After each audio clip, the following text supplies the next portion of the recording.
The sun was lowering when Elias Boone rode down from the ridge, his horse moving slow and hollow-ribbed through the heat.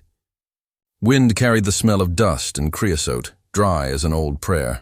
For miles behind him stretched nothing but thorn, rock, and the brittle ribs of a land that had forgotten rain. It was late August in the Arizona Territory, the kind of summer that cracked leather and spirit alike. Elias had outlasted both, or so he believed.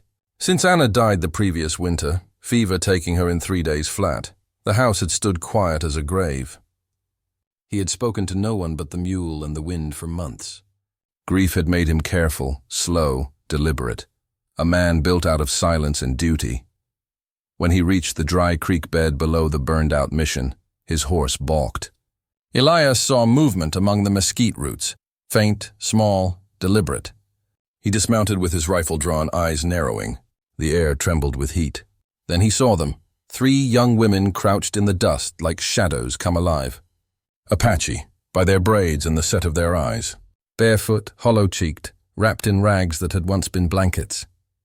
Their faces held both defiance and hunger. The eldest, perhaps 20, lifted her chin, though her hands trembled. Elias lowered his rifle first. "You're a long way from your people," he said quietly. None of them answered. The youngest, a slip of a girl with a small scar under her eye, leaned into the middle sister's shoulder. Their breaths came shallow. Elias looked down the creek bed and saw the charred timbers of what had been the mission roof, black against the red dust. He knew that place. Soldiers had burned it months ago after a skirmish. He reached into his saddlebag, slow and visible, and drew out a strip of dried bread. He set it on a flat rock between them. "Food," he said. "Take it." The eldest watched him with eyes sharp as flint. She did not move until the middle one, Nita, though he would not learn her name until later, edged forward on her knees and took it, breaking it into 3 pieces. Their hands were small and dry as twigs. When she passed him back a look, cautious, almost ashamed, she whispered something, barely breath. We had never touched a white man before. The words hung in the air like smoke. Elias felt the weight of them, the strangeness and the sorrow both. He nodded once, not sure what to say. "I've got a roof up the ridge," he said after a moment. "Fire, water. If you aim to live, come with me." They hesitated. The eldest murmured something to the others, soft syllables in their own tongue. Finally, all 3 rose. They followed at a distance, their bare feet silent in the sand. Elias led them westward toward the line of junipers that marked his boundary. By the time they reached his cabin, dusk had turned the world copper and blue. Smoke rose from his chimney, thin and lonely against the wide, darkening sky. The place looked smaller than he remembered, a single room, rough-hewn logs, the porch sagging on one side. The corral held nothing but ghosts and fence posts. He tied up his horse and fetched water from the barrel. The sisters stood together like deer at the edge of a clearing, watching his every motion. He handed the eldest a tin cup. She took it slowly, both hands steady but her gaze fixed on his face, searching for something. Cruelty, maybe, or truth. When she drank, the other 2 followed. Inside, he set out what food he had, beans, bread, and coffee gone bitter from reheating. They ate in silence. The crackle of fire and the tick of cooling iron were the only sounds. He noticed how they sat close together, their shoulders touching. Every small sound, a chair leg on wood, a breath drawn too deep, made them flinch. Elias did not speak much either. Words had grown foreign to him since Anna's passing. He studied their faces in the firelight. The hollow cheeks, the long braids frayed at the ends, the faint sheen of sweat on their temples. They were too thin, too quiet. One of them wore a string of beads, blue glass mixed with carved bone, all that remained of another life. When the meal was done, he gestured toward the loft above the main room. "It's warmer up there," he said. "Take the blankets. I'll sleep by the stove." The eldest paused before climbing the ladder. "Why?" she asked. Her voice was rough, the word hard-won. He thought for a moment. "Because you need rest," he said finally. "And I could use the sound of someone breathing." She studied him, eyes unreadable, then nodded once and climbed. The others followed, bare feet soft on the ladder rungs. Elias sat by the stove long after they settled. the room filled with the faint creak of the loft boards and the ghost of women's whispers above. Outside, the wind carried dust against the windows, whispering like old prayers. He poured himself coffee and drank it black, watching the flame curl in the stove.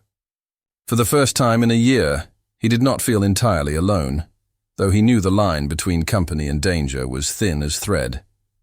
Before sleep, he took out the small wooden box from the shelf. Inside lay Anna's wedding ring and a single braid of her hair, bound in a faded blue ribbon. He held it for a long while, thumb tracing the twist of it, then closed the lid. Upstairs, a murmur, a laugh, soft and uncertain, drifted down. Elias listened, the sound stirring something that had long been quiet. Outside, coyotes sang in the distance. The land, barren and wide, breathed again under a pale slice of moon. He leaned back in his chair, the fire warming his boots, and thought of the words that had followed him home. We had never touched a white man before. He didn't know whether they were meant as confession, warning, or prayer. But he felt in the hush of that small house that he had touched something too, not skin, but the edge of his own solitude. The night deepened. The sisters slept above him. The wind gentled, and Elias Boone, widower, farmer, and fool for kindness, closed his eyes at last to the first peace he'd known in a year. Morning came soft and pale over the ridge, touching the valley with the faintest light. Elias Boone rose before the sun as he always had, though now the sound of footsteps moved behind him, lighter, quicker, purposeful. The sisters were already awake. He found them outside by the well, drawing water in silence, the rope creaking in rhythm with their breath. They worked without needing to be told.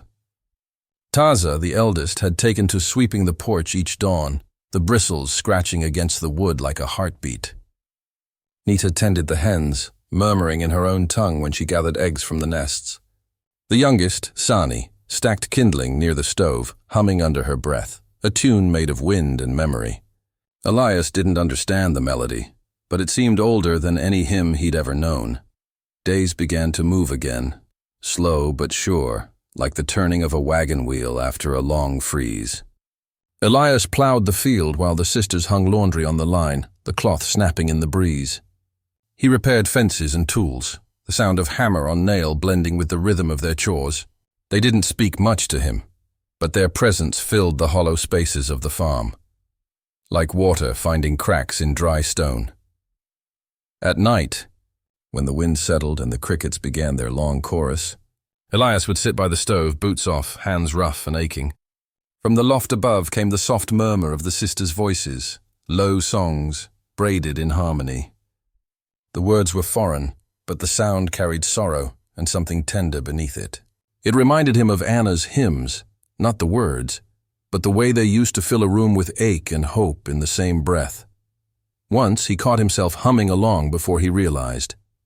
He stopped, embarrassed, though no one could hear him. The past never truly leaves a man, only learns to hide where the light doesn't reach. For Elias, it lived in the worn groove of his wedding ring and the hollow in the bed where Anna used to lie.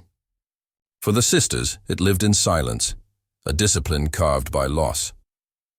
One evening, while hauling feed, Elias saw Nita pause at the fence line, eyes fixed on the mountains beyond. The sunset turned her profile into a dark outline, shoulders straight, face unreadable. He followed her gaze and saw nothing but the horizon, the same red earth, the same pale ridges. But for her, he knew, it was not empty. Later, Taza told him, in broken English, halting but deliberate, about the burning. Soldiers, she said, had come at dawn to their camp by the river. Their brother Chago had fought, was taken. Their mother had hidden them under a cedar tree before the shooting began. When the smoke cleared, only ashes remained. She spoke these things without tears, without tremor, as though grief had already spent its voice. Elias listened, his jaw tight, hands still. He did not speak of Anna, nor the fever that stole her breath one cold night, nor the weeks he spent digging a grave in frozen soil. They shared their losses without words, like two storms passing, each knowing the other's path. In the days that followed, the land softened.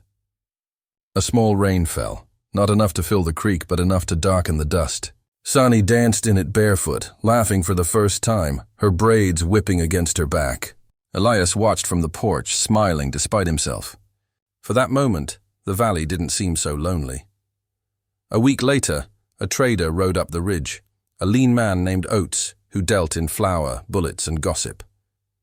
Elias bought salt and kerosene, paid with eggs and an old spur. As they talked, Oates glanced toward the barn. The sisters were hanging linens to dry, white sheets billowing like sails. Oates whistled low. "Heard you took in some of them Apache girls," he said, voice turning mean with curiosity. "That's a fine way to get yourself burned out of house and home." "Folks down the valley don't take kindly to that." Elias didn't look up from tying the bundle. "They're helping with the place. That's all." "That's all it takes," Oates said, shifting in his saddle. "You're asking for trouble, Boone. Mark me." Elias only nodded, eyes on the horizon where the sky met the hills. "Trouble's been here long before them," he said quietly. Oates spat in the dirt, muttered something under his breath, and rode on. The sisters watched from behind the barn, their faces unreadable but their shoulders stiff. Elias said nothing. That night he poured himself coffee so strong it burned his tongue and sat staring at the dark window until the stars blurred. Later, unable to sleep, he opened the drawer by his bed. Inside lay Anna's braid, honey-brown hair, long faded, bound in blue ribbon. He lifted it out and turned it in his hands, the strands coarse with time. It smelled faintly of smoke and old cedar. He remembered her laughter when she brushed it by the hearth, remembered how she'd teased him for staring. "You'll wear that look into the grave, Elias Boone," she'd said. He hadn't laughed then. He wasn't laughing now. He set the braid on the table and sat in silence. Upstairs, the sisters' voices began again, low, steady, the same song they sang every night before sleep. The melody wound through the cracks in the ceiling like smoke, softening the edges of the room. He listened until the notes faded, then reached out and closed the drawer. The next morning, when he stepped outside, the air was cool and bright. Taza stood at the edge of the field, hands folded, watching him hitch the mule to the plow. She nodded once, acknowledgement, not greeting, and he felt a strange calm settle over him. It was the kind of peace that didn't erase pain, but carried it more gently. He took up the reins, guiding the mule into the furrow. The soil turned dark and rich beneath the blade, the scent of earth rising around him. For the first time in months, he thought the land might live again. Behind him, he heard the faint rhythm of their work, the clatter of buckets, the soft rustle of skirts, the hum of a song carried on the wind. The sound blended with the groan of the plow and the call of a hawk circling high above. Life, fragile and stubborn, had begun to move through the valley once more. The storm announced itself long before it broke, a shiver in the air, the smell of iron and sage carried on the wind. Elias Boone stood at the edge of his porch, hat pulled low, watching the horizon bruise purple. The valley lay still, waiting. He could feel the charge of it crawling through the boards beneath his boots. Behind him, the sisters worked quickly, gathering what they could before the rain came. Nita pulled the laundry from the line, skirts plastered to her legs by wind. Sani chased a hen into the coop, laughing breathlessly. Taza carried firewood to the door, her braid whipping in the rising gale. The first drop struck like a thrown pebble. Then the sky opened. Rain came hard, relentless, the kind that scoured the dust and made the earth remember itself. Within minutes, the dry wash behind the cabin had become a river. Elias secured the shutters, his shirt clinging to his back. Inside, the cabin dimmed to flickering lamplight and the metallic roar of rain on the roof. They were just settling in, fire lit, beans simmering on the stove, when a fist hammered against the door. 3 times, loud enough to shake the hinges. Elias froze, hand hovering near the rifle propped by the wall. "Who's there?" A voice answered through the storm, coarse, impatient. "Need shelter? Lost my horse in the flood." Elias hesitated, then opened the door halfway. A man stood there, dripping and mud-smeared, hat crushed in one hand. He was broad-shouldered, maybe 30, with a beard gone wild and eyes that darted quick. His oilskin coat glistened under the lamplight. "Name's Calder," the man said, teeth flashing in something like a grin. "Ranch hand out of Cobry Creek. Been riding 3 days." Elias studied him a moment longer, then stepped aside. "Storm'll drown you out there." Calder entered, shaking water from his coat, boots thudding on the floorboards. The sisters had drawn back to the far side of the room, eyes wary. The fire threw gold over their faces, and Calder's gaze followed the light like a predator scenting something unfamiliar. "Well, I'll be," he said, slow and grinning. "Didn't figure on finding such company up here?" Elias poured him coffee without answering. "You'll dry quicker near the fire." Calder sat, stretching his legs, glancing from one woman to the next. "Ain't often a man finds himself surrounded by such quiet," he said. "They yours?" "They're not," Elias said. "Then what are they doing here?" Elias looked him square in the eye. "Helping me keep the place alive." Calder laughed, low and sharp. "Helping, huh? Folks down valley'd call it something else." Thunder rolled overhead, shaking the tin roof. The rain grew louder, drumming like hooves. Nita set a bowl of beans on the table and stepped back, eyes lowered. Calder sniffed the steam and gave her a wink. "Ain't no harm in talking, girl," he said. "You understand me, don't you?" Taza's voice cut through the air, calm and even. "She understands enough." Calder turned, surprise flickering into amusement. "Well, now she speaks." "You got spirit." "I like that." Elias felt something shift inside him, a tightening, slow and certain. He'd seen men like Calder before, the kind who mistook kindness for weakness, silence for invitation. He kept his tone flat. "Eat your supper, then sleep." "You'll have clear skies by morning." Calder smirked but obeyed. As he ate, his eyes lingered where they shouldn't. Each look scraped like sandpaper against Elias's nerves. Outside, lightning flared white across the window, turning the room into a brief photograph of tension. 4 faces caught between light and shadow. The meal passed in silence, save for the storm's rage. Calder finished and leaned back, boots up on the table, cup tilting in his hand. "You always keep strays, Boone?" "Only the kind that know how to work," Elias said. Calder chuckled. "Work, sure. I reckon they do." His eyes found Taza again. "Bet she works harder than most." Nita's hand tightened around the handle of a kitchen knife, the metal glinting in the firelight. Elias caught her motion from the corner of his eye. He rose, calm but steady, and placed a hand on the rifle beside the hearth. "That's enough," he said. Calder's grin didn't fade, but his tone changed. A lazy challenge beneath the slur of whiskey. "You planning to tell me what I can look at now?" Elias met his gaze without blinking. "If you aim to stay under my roof, you'll keep your hands and your tongue to yourself." The thunder cracked overhead like cannon fire. For a heartbeat, no one moved. Then Calder stood, slow, deliberate. His chair scraped the floor. He stepped toward Taza, his smile twisting. "Didn't mean nothing by it, friend. Just curious." He reached out, fingers hovering inches from her braid. The fire hissed as rain leaked through the chimney. "Don't!" Elias's voice cut clean through the roar of the storm. Calder froze. For a moment, the only sound was rain, fierce, endless. Elias's rifle was half raised, his jaw set, the lamplight catching the line of his scarred knuckles. Taza didn't move. She held Calder's gaze until he looked away first. Then she stepped back, calm and proud, her face unreadable. Calder snorted, muttering something about touchy folk, and sank back into his chair. The room breathed again, slow and uneven. Nita set down the knife. Sani went to the window, peering at the black floodwater rushing past the yard. Elias poured himself another cup of coffee, hands steady, though his pulse hammered. He didn't look at Calder again. Outside, the lightning faded, and the thunder began to wander off toward the mountains.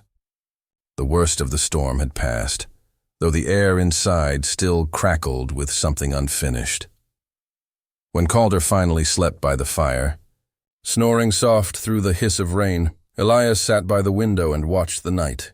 The sisters had retreated to the loft, whispering low, their language a murmur of wind and water. Taza's voice drifted down.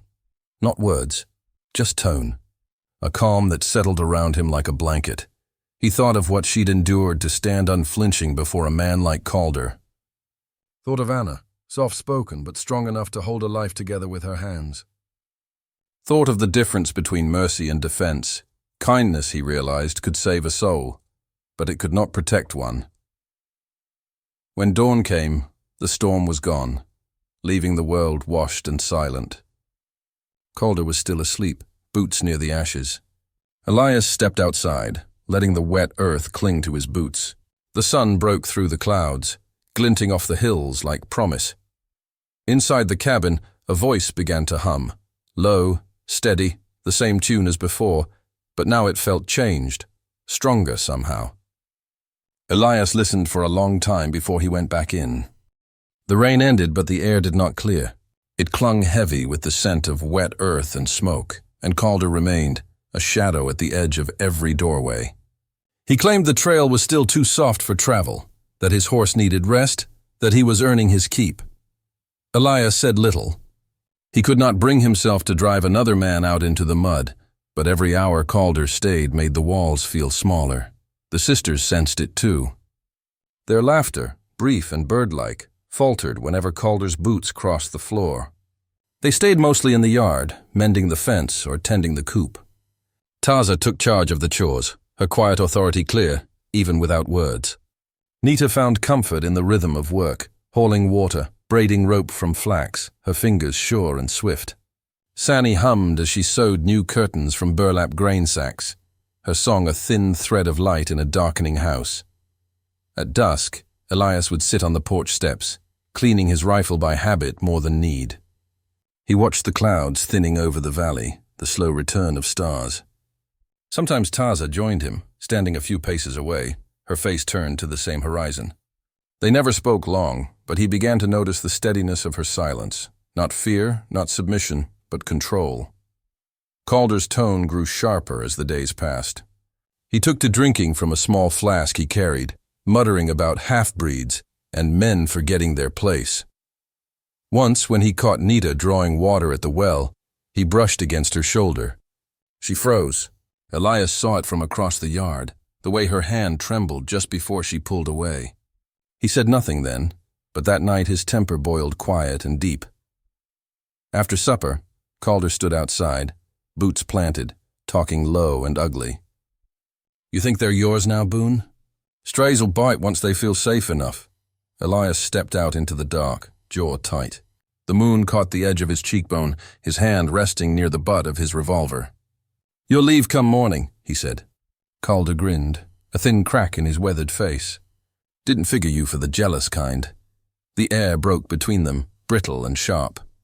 For a heartbeat, Elias wanted to draw, to end the tension with one clean motion, but something in him resisted. The storm had already passed once. He would not summon another. He turned instead, walked back inside and closed the door. Later, he found Taza waiting by the fire, the shadows trembling against her face. She said nothing at first, only took his hand and turned it palm up. A cut from a fence nail bled faintly across his thumb. She cleaned it with water, then wrapped it in a strip of linen. Her fingers were cool, deliberate. When she tied the knot, she looked up and said, almost a whisper, "You carry your ghosts too loud." Elias stared at her, unable to find words. The fire popped softly. Outside, wind tugged at the rafters. For the first time in months, the silence between them felt like something alive. Fragile, necessary, unspoken. Emotional tone and realization. Desire and danger coiled together like smoke and wind. Elias begins to sense that his house has become both sanctuary and crucible, a place where protection, longing and violence meet, mood, warm dusk, restrained breath, quiet tension, something tender blooming in the ruins. The air had turned cold again, carrying the scent of iron and damp wood. Days slipped by under a wary peace. Calder still lingered, but his eyes had grown darker, his voice slower, weighted with drink. Elias could feel it building, the way a storm gathers unseen behind the mountains. Every sound in the house, the creak of floorboards, the whisper of fabric, felt like warning. That night, the rain returned, soft at first, then harder, drumming on the roof until it drowned all thought. Elias lay awake listening, Somewhere beyond the barn, a horse whinnied, not in fear, but alarm. He rose, took his rifle from beside the bed, and stepped into the downpour. Lightning flared over the yard. Near the barn, he saw a movement. Calder's shape bent close to Nita's. She struggled in silence, his hand over her mouth, her feet sliding in the mud. For one still second, Elias did not breathe. Then he moved. The rain fell between them like a curtain. "Let her go," Elias said, voice low, steady. Calder turned, eyes bright with fury and liquor. "She ain't yours," he snarled. "None of 'em are." His hand twitched toward the revolver on his hip, but Elias's rifle had already risen. The barrel glinting pale in the lightning, what followed was quick, a blur of motion. The smell of powder, the sound of thunder folding in on itself. When the light faded, Calder lay in the mud, a dark bloom spreading through his coat. The sisters stood near the barn door, faces expressionless, eyes fixed on Elias. The rain hissed against the rifle barrel, cooling the metal with soft, steady steam. No one spoke.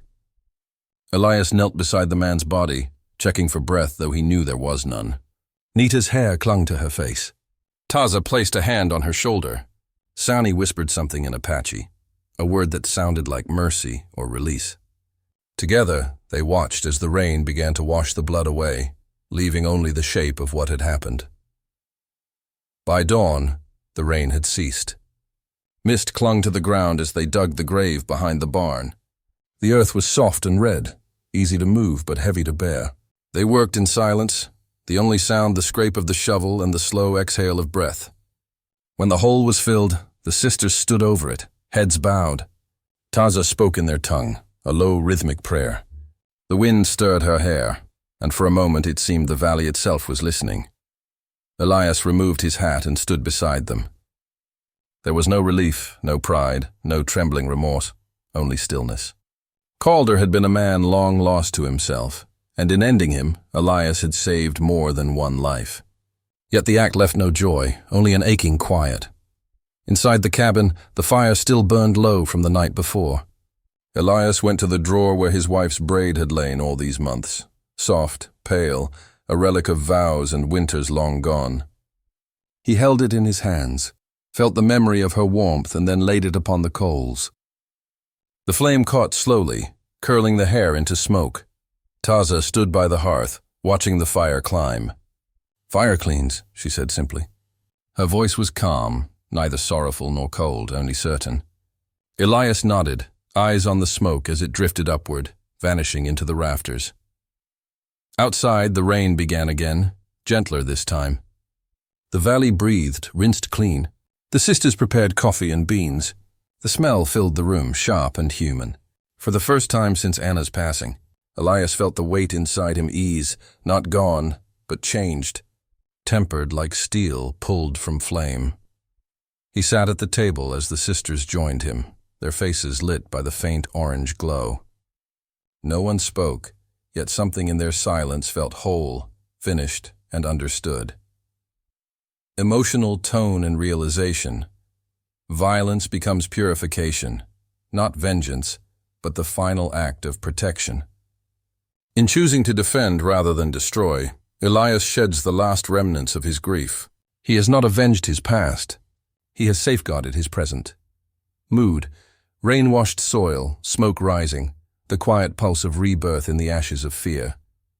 Weeks passed, and winter began to loosen its grip on the ridge. The snow melted into rivulets that cut through the hard earth, feeding new shoots of grass along the fence line.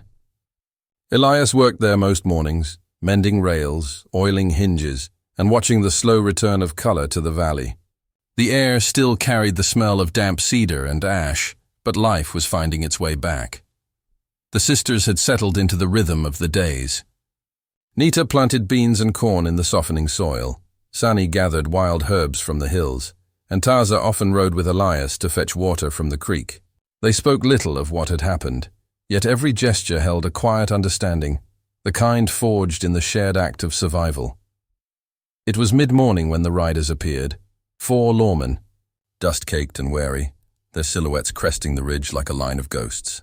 Elias saw the glint of their badges even before he heard the jingle of their reins. He stood still, wiping his hands on his shirt, and waited as they dismounted. The sheriff, a broad man with a grey mustache, looked around the yard, at the barn, the graves beyond it, the women near the garden who had stopped their work but not their calm.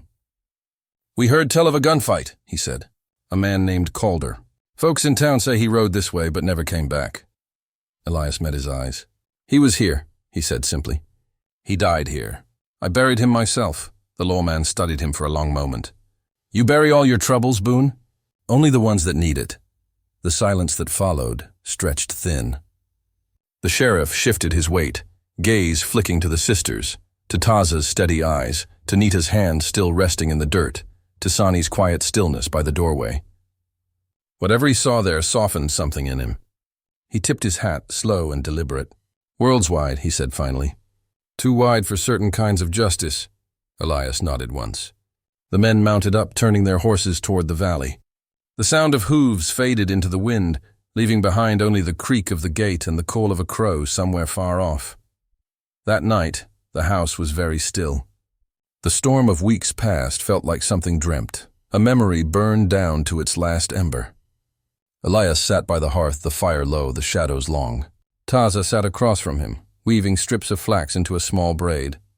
Her fingers worked with deliberate care, each movement carrying a quiet rhythm. When she finished, she looked up. "Spring comes soon," she said. "Our people will be south, near the red mesas." Elias felt the truth of it settle in his chest. He wanted to ask her to stay, but the words refused to form. What bound them was not ownership, not even the promise of love, only recognition, and that was sacred enough. He stood and went to pour coffee, the steam rising like breath between them. "You'll travel safe," he said at last. "There's peace that way." Taza rose, crossing the small space between them. She placed her hand lightly on his chest, above the heart that had been cold for so long. "Now," she said, "we have touched more than one kind of man." For a moment, neither moved. The fire popped softly. A gust of wind pressed against the windows. Then she stepped back, the braid of flax still in her hand. By dawn, they were ready.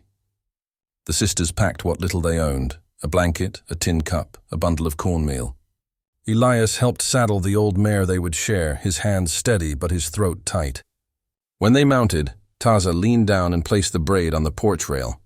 "To keep," she said. He watched them ride out along the trail, the morning sun catching in their hair. The land seemed to open before them, vast and forgiving. They did not look back, and he did not call after them. Some goodbyes, he knew, were meant to be carried in silence. When they were gone, he turned toward the cabin. Inside, the fire still glowed faintly in the hearth. He set a pot of coffee to boil, the scent filling the room. The rocking chair creaked as he sat, the boards beneath his feet warm from the fire. Outside, the wind rustled through the pines, not mournful now, but alive. He glanced at the braid resting on the porch through the open door. Sunlight caught on its pale strands, a shimmer of gold against the old wood. For the first time in a long while, the silence did not feel like loneliness. It felt like peace, earned, honest, and whole. Emotional tone and realization, redemption through compassion. Elias learns that love need not possess to endure, and that peace comes not from forgetting pain, but from transforming it. The heart, once bound by grief, now opens, quietly, without demand. Mood, dawnlight, renewal, quiet dignity, and the soft ache of letting go.